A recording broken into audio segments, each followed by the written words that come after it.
I was scrolling through the True Rage Me subreddit to see what those sad saps are up to and try and figure out why are people getting smoked right, left and center there.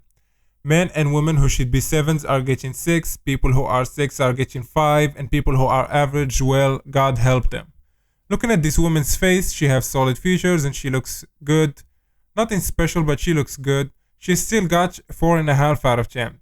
So I always ask myself the question, why do they score people so low? Well, I have a couple theories. First is that they are corrupted by nihilism. Second is they rate using the standards of the perfect human face where everything is 100% symmetrical. And I hate to break it to you guys, but the perfect human face does not exist.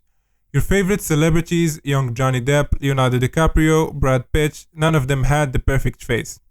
I know some of you will be down there writing some angry comment about how perfect they are. I meant by that they are highly attractive men, but even them have some minor asymmetries in their faces. This is why when I rated the 300 plus clients on Fiverr, I used scientific measurement plus facial harmony plus how that person will be perceived to the eyes in real life, a realistic perspective. I believe this is the most accurate way to rate people. A person who is locked up in his mother's basement can never give accurate rating. And this gave me the idea for today's video. I want to discuss facial asymmetry and how a 100% symmetrical face does not exist. I also want to point out where people have the most amount of asymmetries in their faces according to all the faces I analyzed so far. And if you want to get your face rated by me with personalized look maxing advice, link will be down in the description. Without further ado, let's get this video started. First thing I want to discuss is why do humans find symmetry attractive?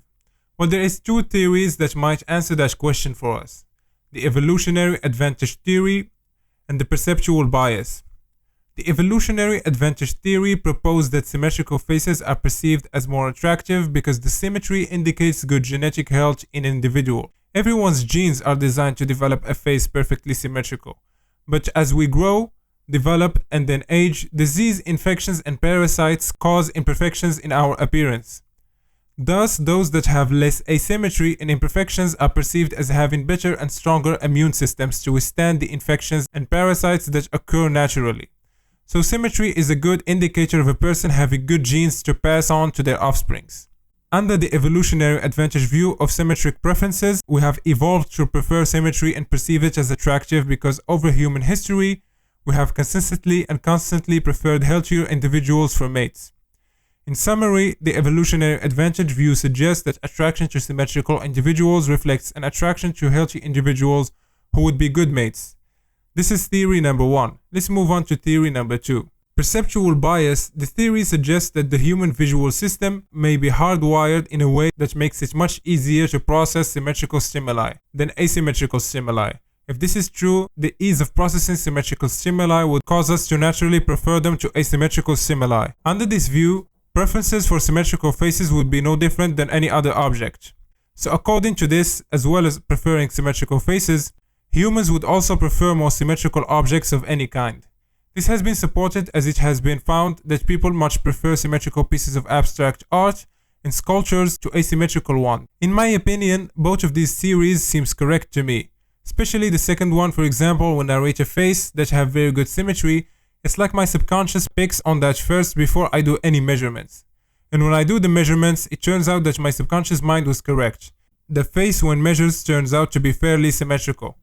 So when you look at an attractive symmetrical face, your brain is already doing the calculations without you being aware of it. First to determine if that person have a high quality genetic health or not. Now facial symmetry in its relation to facial attractiveness, well, it's not easy as some people think it is. The people that are at the top end of the look scale, I'm talking about the 9s, because in my opinion a human 10 does not exist. People like young Johnny Depp, young Leonardo DiCaprio and many others are at the higher end of the scale, because they are the closest you will ever get to having a perfectly symmetrical face.